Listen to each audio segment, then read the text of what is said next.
The term, chondrodysplasia, includes a number of conditions that are caused by changes in the genes.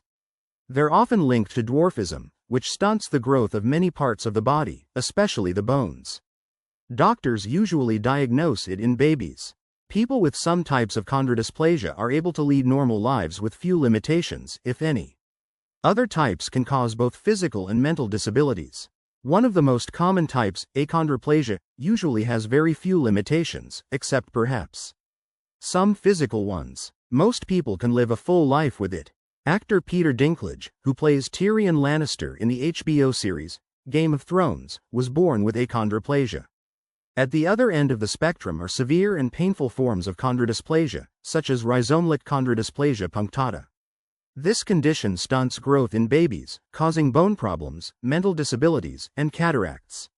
Most people with it don't live past childhood. But there is hope. Researchers are working on possible treatments from RCDP1, although they are still in the early stages. Causes. Chondrodysplasias are genetic, which means they happen because of problems in genes. A child might inherit these gene flaws from parents. That's the case with RCDP1.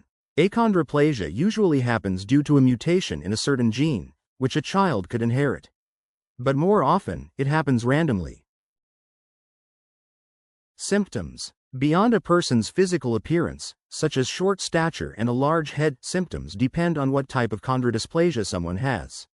Some may have mental disabilities because of problems with brain development, but others do not. With other forms of chondrodysplasia, symptoms can include rough and scaly skin, a cleft palate, and deformities of the spinal cord. Some children develop cataracts, causing poor vision. Diagnosis. Usually, a doctor would notice chondrodysplasia when a baby is born.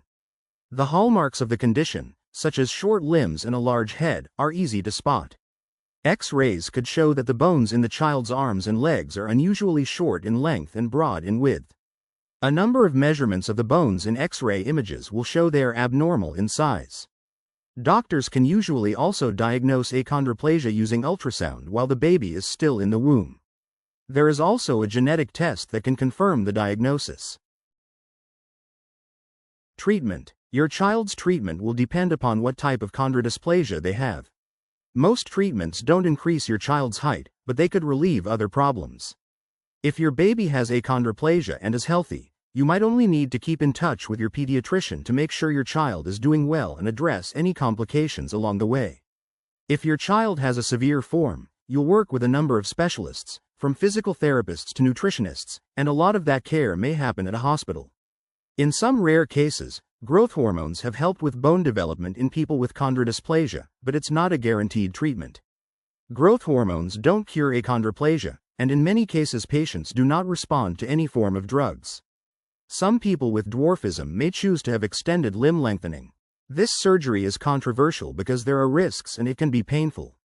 Many times, the child only gains a few inches of height. Surgeons recut the limbs to stretch the bones, and braces hold the bones in place. A successful treatment may take several surgeries.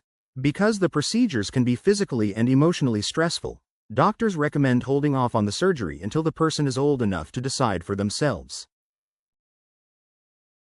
Complications. Most forms of chondrodysplasia aren't life-threatening, but there can be painful and long-term problems with breathing, as well as back pain, curvature of the spine, spinal stenosis, issues with the joints, lung infections, seizures, sleep apnea. Doctors will work with you to treat and manage these.